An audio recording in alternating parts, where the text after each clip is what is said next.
کبھی آپ نے سوچا ہے کہ اگر مکہ کی تنگ گلیوں میں اس رات دشمن اپنے ارادے میں کامیاب ہو جاتا تو تاریخ کا رخ کیا ہوتا؟ ہر طرف خاموشی تھی، مگر اس خاموشی کے پیچھے ایک طوفان چھپا ہوا تھا۔ قریش کے سردار فیصلہ کر چکے تھے کہ آج کی رات محمد صلی اللہ علیہ وسلم کو قتل کر دیا جائے گا۔ مختلف قبائل کے نوجوان تلواریں لیے آپ صلی اللہ علیہ وسلم کے گھر کو گھیرنے والے تھے تاکہ بنو ہاشم کسی ایک قبیلے سے بدلہ نہ لے سکیں۔ مگر انسان منصوبے بناتا ہے اور اللہ بہترین تدبیر فرمانے والا ہے۔ مکہ میں اسلام کی روشنی پھیلتی جا رہی تھی۔ بہت سے مسلمان پہلے ہی مدینہ ہجرت کر چکے تھے۔ قریش کو اندازہ تھا کہ اگر رسول اللہ صلی اللہ علیہ وسلم بھی مدینہ پہنچ گئے تو اسلام کو ایک مضبوط مرکز مل جائے گا۔ اسی خوف نے انہیں آخری اور خطرناک منصوبہ بنانے پر مجبور کر دیا۔ دار الندوہ میں قریش کے بڑے بڑے سردار جمع ہوئے۔ ہر شخص اپنی رائے دے رہا تھا۔ کسی نے کہا کہ محمد صلی اللہ علیہ وسلم کو قید کر دو، کسی نے کہا کہ شہر سے نکال دو، مگر آخرکار یہ طے پایا کہ ہر بڑے قبیلے سے ایک ایک نوجوان منتخب کیا جائے۔ سب ایک ساتھ حملہ کریں تاکہ خون کا الزام تمام قبائل پر تقسیم ہو جائے۔ یہی وہ منصوبہ تھا جسے وہ اپنی کامیابی سمجھ رہے تھے، لیکن آسمان پر فیصلہ کچھ اور ہو چکا تھا۔ اللہ نے اپنے نبی صلی اللہ علیہ وسلم کو اس سازش کی خبر وحی کے ذریعے عطا فرمائی۔ رسول اللہ صلی اللہ علیہ وسلم نے فوراً اپنے چچا زاد بھائی حضرت علی کو بلایا۔ آپ صلی اللہ علیہ وسلم نے انہیں اپنی سبز چادر اڑھا کر اپنے بستر پر لیٹنے کا فرمایا، اور ساتھ ہی یہ ذمہ داری بھی دی کہ لوگوں کی امانتیں جو کفار نے بھی آپ صلی اللہ علیہ وسلم کے پاس رکھوائی ہوئی تھیں ان کے مالکان کو واپس کر دی جائیں۔ یہ وہ کردار تھا جس نے ثابت کیا کہ دشمن بھی رسول اللہ صلی اللہ علیہ وسلم کی امانت و دیانت پر اعتماد کرتے تھے۔ حضرت علی نے بغیر کسی ہچکچاہٹ کے اس ذمہ داری کو قبول کر لیا۔ وہ جانتے تھے کہ اگر مشرکین نے حملہ کیا تو سب سے پہلے بستر پر لیٹے ہوئے شخص کو نشانہ بنائیں گے، لیکن اللہ اور اس کے رسول صلی اللہ علیہ وسلم پر یقین نے ان کے دل میں خوف کی کوئی جگہ نہ چھوڑی۔ ادھر رسول اللہ صلی اللہ علیہ وسلم رات کے وقت اپنے گھر سے نکلے۔ روایات میں آتا ہے کہ آپ صلی اللہ علیہ وسلم نے اللہ پر بھروسہ کرتے ہوئے باہر قدم رکھا اور کفار آپ صلی اللہ علیہ وسلم کو دیکھ نہ سکے۔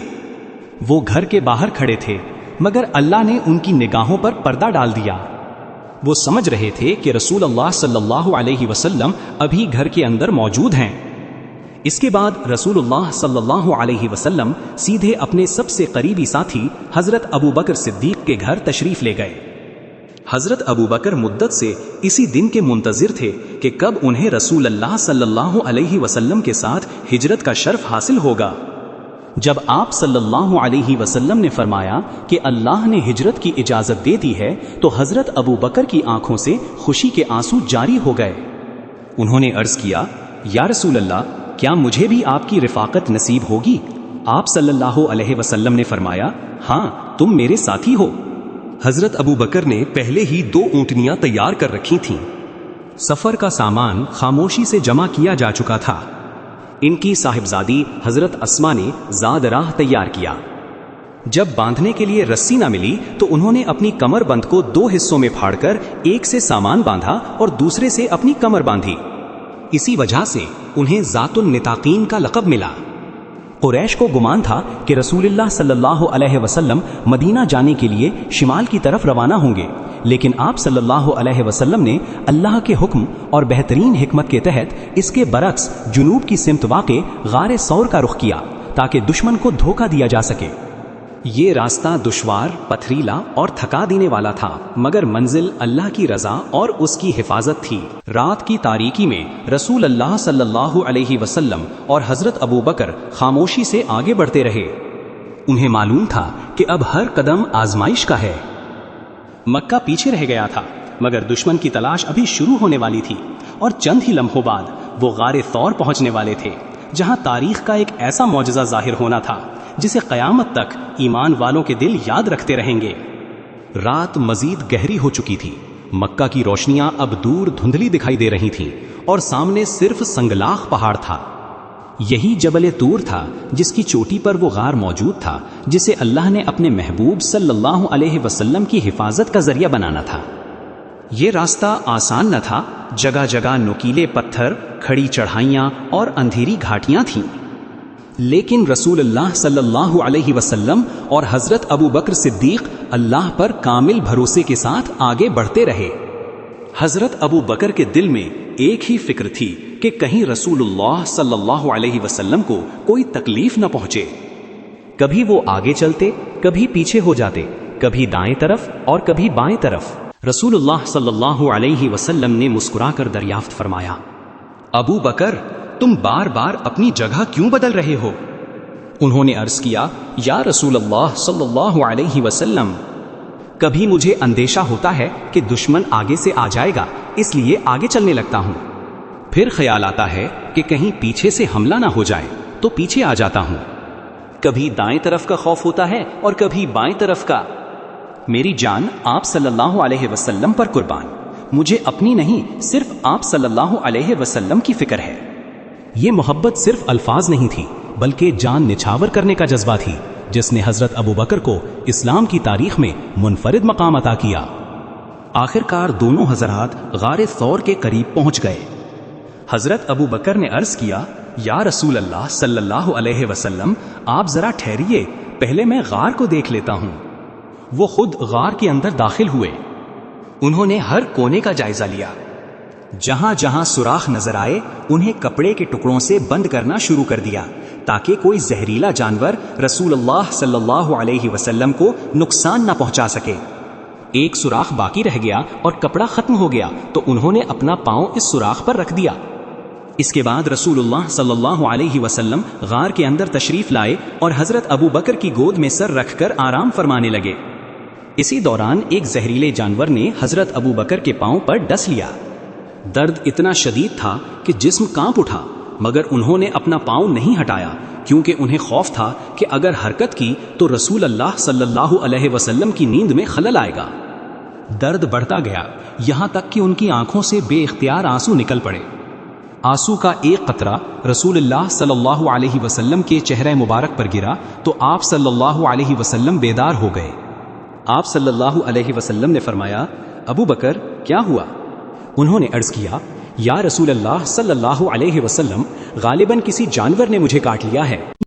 رسول اللہ صلی اللہ علیہ وسلم نے اللہ سے دعا فرمائی اور اپنے مبارک لعاب کو اس جگہ لگایا۔ اللہ کے حکم سے درد فوراً ختم ہو گیا۔ حضرت ابو بکر کو سکون مل گیا اور وہ دوبارہ مطمئن ہو کر بیٹھ گئے۔ ادھر صبح ہوتے ہی مکہ میں کھلبلی مچ گئی۔ جب مشرکین رسول اللہ صلی اللہ علیہ وسلم کے گھر میں داخل ہوئے تو بستر پر حضرت علی کو دیکھ کر حیران رہ گئے۔ ان کا پورا منصوبہ ناکام ہو چکا تھا۔ قریش نے فوراً اعلان کر دیا کہ جو شخص محمد اور ابو بکر کو گرفتار کر کے لائے گا اسے 100 اونٹ انعام میں دیے جائیں گے۔ اس اعلان کے بعد ہر طرف تلاش شروع ہو گئی۔ ماہر سراغ رساں بلائے گئے، قدموں کے نشانات دیکھے جانے لگے اور مختلف گروہ پہاڑوں، وادیوں اور راستوں میں پھیل گئے۔ تلاش کرتے کرتے چند سراغ رساں جبل ثور تک پہنچ گئے۔ وہ قدموں کے نشانات کا تعاقب کرتے ہوئے غار کے دہانے تک آ گئے۔ اب دشمن اور رسول اللہ صلی اللہ علیہ وسلم کے درمیان صرف غار کا دہانہ رہ گیا تھا۔ حضرت ابو بکر نے جب ان کے قدموں کی آواز سنی تو دل میں تشویش پیدا ہوئی۔ انہوں نے آہستہ سے عرض کیا، یا رسول اللہ صلی اللہ علیہ وسلم، اگر ان میں سے کوئی شخص اپنے قدموں کی طرف نظر کر لے تو ہمیں دیکھ لے گا۔ غار کے باہر دشمن کھڑا تھا، تلواریں ان کے ہاتھوں میں تھیں اور اندر صرف 2 ہستیاں موجود تھیں۔ بظاہر بچنے کا کوئی راستہ دکھائی نہیں دیتا تھا، لیکن اسی لمحے اللہ کی وہ مدد ظاہر ہونے والی تھی جسے دنیا آج تک ایک عظیم معجزے کے طور پر یاد کرتی ہے۔ غار کے باہر دشمن کے قدموں کی آواز صاف سنائی دے رہی تھی۔ چند مشرکین غار کے دہانے پر کھڑے ہو کر ایک دوسرے سے باتیں کر رہے تھے۔ اگر ان میں سے کوئی ایک بھی جھک کر اندر دیکھ لیتا تو رسول اللہ اور حضرت ابو بکر صدیق ان کی نظروں میں آ جاتے۔ بظاہر ہر راستہ بند نظر آ رہا تھا، مگر حقیقت یہ تھی کہ آسمان کی مدد زمین کے تمام منصوبوں پر غالب آنے والی تھی۔ حضرت ابو بکر نے دھیمی آواز میں عرض کیا، یا رسول اللہ صلی اللہ علیہ وسلم، اگر ان میں سے کوئی شخص اپنے قدموں کے نیچے دیکھ لے تو ہمیں دیکھ لے گا۔ اس موقع پر رسول اللہ صلی اللہ علیہ وسلم نے نہ گھبراہٹ ظاہر کی نہ پریشانی۔ آپ صلی اللہ علیہ وسلم نے انتہائی اطمینان سے وہ تاریخی الفاظ ارشاد فرمائے جنہیں قرآن مجید نے ہمیشہ کے لیے محفوظ کر دیا۔ Greater than لا تحزن ان اللہ معنا، غم نہ کرو بے شک اللہ ہمارے ساتھ ہے۔ یہ صرف حضرت ابو بکر کو تسلی نہیں تھی بلکہ قیامت تک ہر مومن کے لیے یہ پیغام تھا کہ جب اللہ کی مدد شامل حال ہو تو بڑے سے بڑا خطرہ بھی بے بس ہو جاتا ہے۔ اسی دوران اللہ کے حکم سے غار کے دہانے پر ایسے اسباب پیدا ہوئے کہ آنے والوں کو یقین ہونے لگا کہ اس غار میں کوئی انسان موجود نہیں ہو سکتا۔ مشہور اسلامی روایات میں آتا ہے کہ غار کے منہ پر مکڑی نے جالا بند دیا اور جنگلی کبوتروں نے وہاں گھونسلہ بنا کر انڈے دے دیے۔ جب تلاش کرنے والوں نے یہ منظر دیکھا تو ایک دوسرے سے کہنے لگے، اگر کوئی ابھی ابھی اس غار میں داخل ہوا ہوتا تو یہ جالا کیسے سلامت رہ پا اور یہ پرندے یہاں کیسے بیٹھے ہوتے؟ یہ سوچ کر وہ واپس مڑ گئے۔ اللہ نے اپنے محبوب صلی اللہ علیہ وسلم کی حفاظت فرمائی اور دشمن خالی ہاتھ لوٹ گیا۔ تاریخی طور پر یہ بات ضرور یاد رکھنی چاہیے کہ قرآن مجید نے صرف یہ واضح فرمایا ہے کہ اللہ نے اپنے نبی صلی اللہ علیہ وسلم کی مدد فرمائی اور سکینت نازل کی۔ مکڑی کے جالے اور کبوتروں کے گھونسلے کا ذکر سیرت اور تاریخ کی بعض روایات میں ملتا ہے، اس لیے انہیں اسی حیثیت سے بیان کیا جاتا ہے۔ جب مشرکین وہاں سے واپس چلے گئے تو غار کے اندر سکون چھا گیا، مگر آزمائش ابھی ختم نہیں ہوئی تھی۔ رسول اللہ صلی اللہ علیہ وسلم اور حضرت ابو بکر نے 3 دن اسی غار میں قیام فرمایا تاکہ تلاش کا شور ٹھنڈا ہو جائے۔ ان 3 دنوں میں حضرت عبداللہ بن ابو بکر دن بھر مکہ میں رہتے، قریش کی خبریں معلوم کرتے اور رات کے وقت غار میں آ کر رسول اللہ صلی اللہ علیہ وسلم کو تمام حالات سے آگاہ کرتے۔ دوسری طرف حضرت عامر بن فہیرہ بکریاں چرا کر اسی راستے سے گزرتے تاکہ قدموں کے نشانات مٹ جائیں اور دودھ بھی پہنچ جائے۔ حضرت اسما خاموشی کے ساتھ کھانے پینے کا سامان پہنچاتی۔ اس طرح ہر شخص اپنی ذمہ داری پوری کر رہا تھا اور پوری منصوبہ بندی انتہائی احتیاط سے جاری تھی۔ قریش مسلسل تلاش میں تھے، سو اونٹوں کے انعام نے بہت سے لوگوں کو لالچ میں ڈال دیا تھا۔ ہر شخص چاہتا تھا کہ وہ رسول اللہ صلی اللہ علیہ وسلم کو تلاش کر کے یہ انعام حاصل کرے، مگر اللہ کی حفاظت کے سامنے نہ انعام کی لالچ کام آئی، نہ تلواروں کی طاقت اور نہ ہی ماہر سراغ رساں اپنی منزل تک پہنچ سکے۔ 3 دن مکمل ہونے کے بعد وہ وقت آ پہنچا جب مدینہ کی طرف اصل سفر شروع ہونا تھا۔ راستہ طویل بھی تھا، خطرناک بھی، اور دشمن اب بھی ہر طرف موجود تھا، لیکن رسول اللہ صلی اللہ علیہ وسلم کو اپنے رب کے وعدے پر کامل یقین تھا، اور یہی یقین انہیں غار ثور سے نکال کر تاریخ کے عظیم ترین سفر کی طرف لے جا رہا تھا۔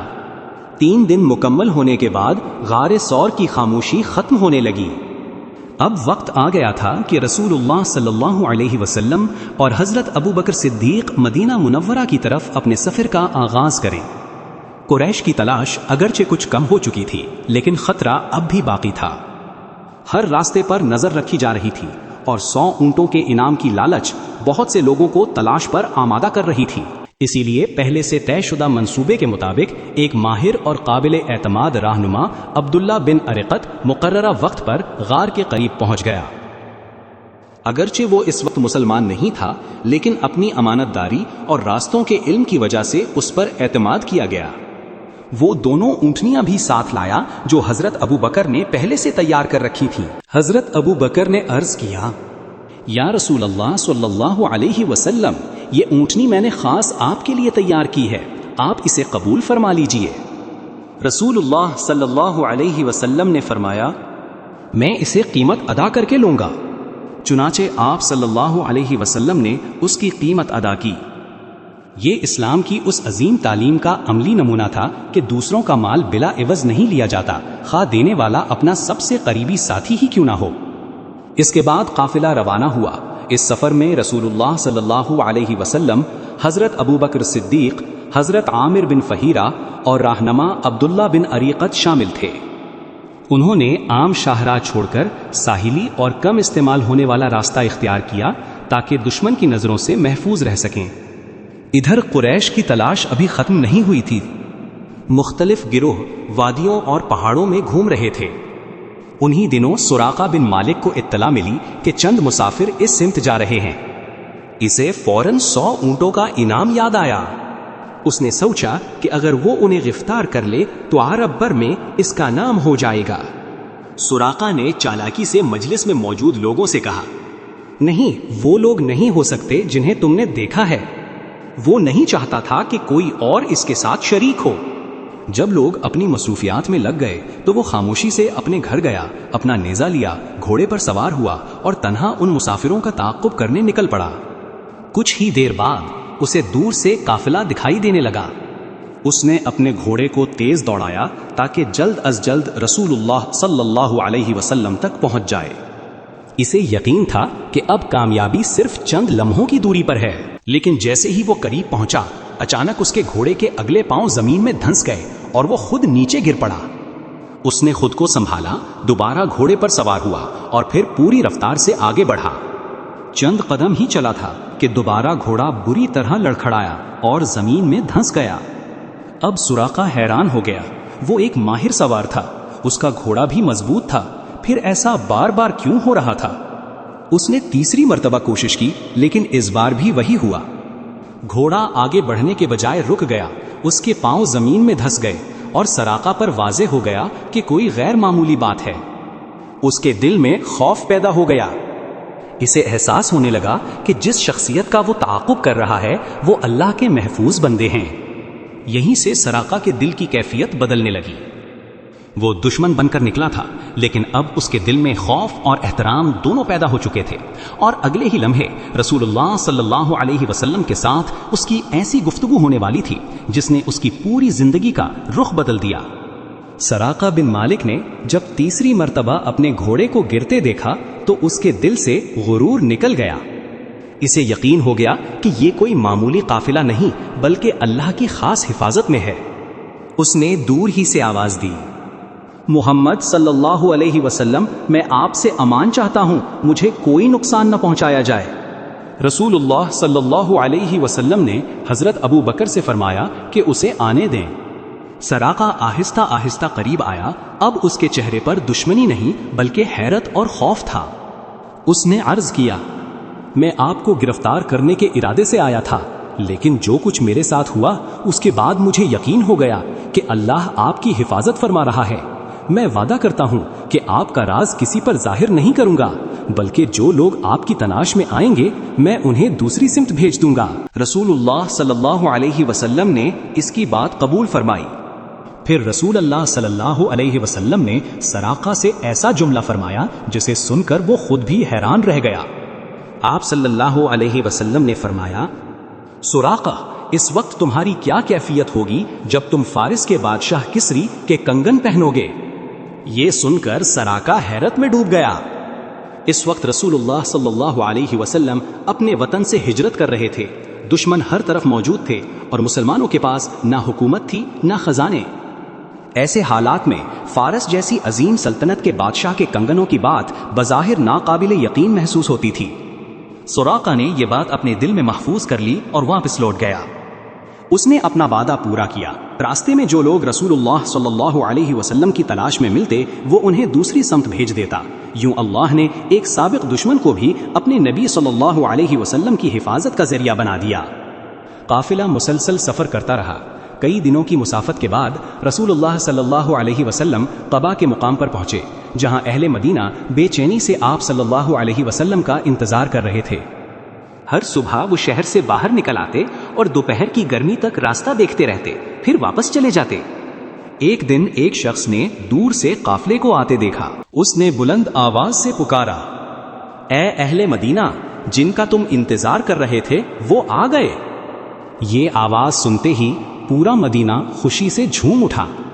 مرد، عورتیں اور بچے سب استقبال کے لیے نکل آئے۔ ہر چہرے پر خوشی تھی، ہر زبان پر درود تھا اور ہر دل اپنے محبوب نبی صلی اللہ علیہ وسلم کی زیارت کے لیے بےتاب تھا۔ رسول اللہ صلی اللہ علیہ وسلم پہلے قباء میں چند روز قیام پذیر ہوئے، جہاں اسلام کی پہلی مسجد قباء کی بنیاد رکھی گئی۔ اس کے بعد آپ صلی اللہ علیہ وسلم اپنی اونٹنی پر سوار ہو کر مدینہ کی طرف روانہ ہوئے۔ لوگ عرض کرتے، یا رسول اللہ صلی اللہ علیہ وسلم، ہمارے گھر تشریف لائیے۔ لیکن آپ صلی اللہ علیہ وسلم فرماتے، اونٹنی کو چھوڑ دو، یہ اللہ کے حکم سے چل رہی ہے۔ آخرکار اونٹنی اس جگہ آ کر بیٹھ گئی جہاں بعد میں مسجد نبوی تعمیر ہوئی، اور اسی کے قریب رسول اللہ صلی اللہ علیہ وسلم نے قیام فرمایا۔ یوں ہجرت کا وہ عظیم سفر جو مکہ کی رات، غار ثور، دشمنوں کے محاصرے اور اللہ کی غیبی مدد سے شروع ہوا تھا، مدینہ میں امن، ایمان اور اسلامی ریاست کے آغاز پر مکمل ہوا۔ اللہ نے اپنے اس وعدے کو سچا کر دکھایا کہ بے شک اللہ اپنے رسول کی حفاظت فرمانے والا ہے۔ اور کئی برس بعد حضرت عمر بن خطاب کے دور خلافت میں جب فارس فتح ہوا تو واقعی کسریٰ کے کنگن سراقہ بن مالک کو پہنائے گئے۔ اس طرح رسول اللہ صلی اللہ علیہ وسلم کی پیشگوئی لفظ بلفظ پوری ہوئی، اور سراقہ کی آنکھوں نے اپنی زندگی میں وہ منظر دیکھ لیا جس کا تصور بھی اس نے غار ثور کے سفر کے دوران نہیں کیا تھا۔ اگر آپ کو یہ واقعہ پسند آیا ہو تو اس کو اپنے دوستوں تک ضرور شیئر کریں تاکہ وہ بھی اس سے ایمان کو تازہ کر سکیں۔